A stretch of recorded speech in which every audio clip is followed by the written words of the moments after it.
Hey there, I'm Greg Smith, and in this video we're going to talk about how to compress the golf ball to increase your distance.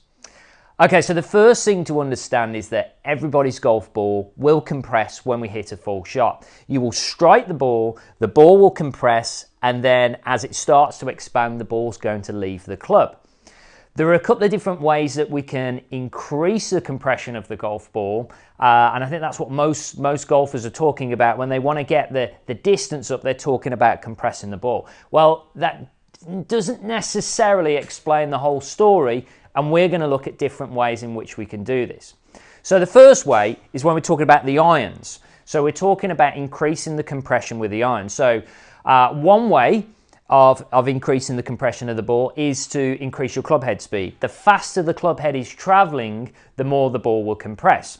Another way that we can do that is by de-lofting the club, or getting the club hitting more down on the golf ball. So de-lofting the club basically creates more of a solid blow into the back of the ball. So we get more energy transfer from club head speed into ball speed, and that in turn will make the ball compress more. So by either increasing the descent of the club or decreasing the loft of the club, it's going to give us more of a hit into the back of the ball. That's going to make the ball compress more. Now, that's not necessarily going to make the ball go too much further.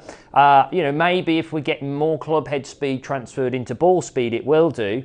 One thing it will do is it will dramatically bring the flight down. So when we look at some of the top players and they get that low launch with their flight and then it starts to climb a little bit, that will be because that the club has been slightly de-lofted, the attack angle will be down. Quite often we'll see pictures of top pros that they're in this sort of position. That's the downward hit, and that's definitely going to create more compression.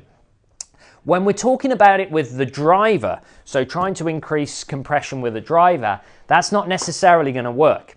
So you're going to have an optimal launch and an optimal spin rate with your driver to get maximum distance. And if we start getting you hitting down, or we get you taking loft off the club, well, then you're going to knock that launch down and you're not going to get the ideal spin rate that you want for the driver.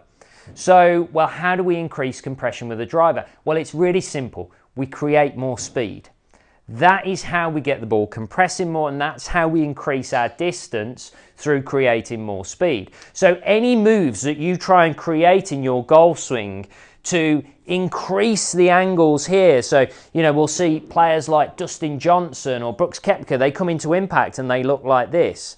That's not going to help you to create more speed. It might create more compression because it's definitely going to knock the launch down. It's going to take the loft off, and it becomes more of a hit like this. But you won't get more distance from it because you're not getting your optimal launch. And it's certainly not going to help you create speed. These positions that we see with the top players and the biggest hitters in the world is a result of what's happened. It's not what's causing the speed. Basically, what's happening with these powerful players is as they get to the top of the backswing and start the downswing, they create a tremendous shallowing of the club, which in turn creates lag. Now, in order to turn that lag into speed, that has to be released. If I hold on to this angle all the way through the ball, then my club's not going to achieve peak speed. So the fallacy of trying to get into this position to create speed just won't work. What we need to do is, in the downswing, we need to create a very good shallow coming into the downswing, a tightening of the angles in the initial move of the downswing, and then it should become a race to release that club head coming into impact to generate maximum speed, and that's going to create more compression of the golf ball. That's going to get the distance going up. Any trying to hold on to this angle will lose speed for you, and you won't get as much distance. So we could argue that the downswing move is not a case of holding on to angles, it's a case of creating angles, and then it becomes a race to release those angles to get maximum club head speed. The players like Dustin Johnson and Brooks Koepka that get into this position basically have lost the race to release. They've created so much speed with their body, the club's lagged behind so much that they can't fully release the club to get that club shaft straight, but it doesn't matter because they can square the face in this position. They've got plenty of speed anyway.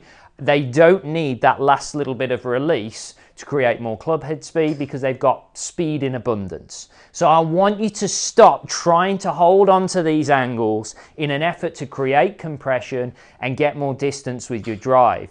You want to create good angles here and then let that release through here to get maximum club head speed, to square that face, get maximum compression and push your driving distance through the roof. Really hope that helps.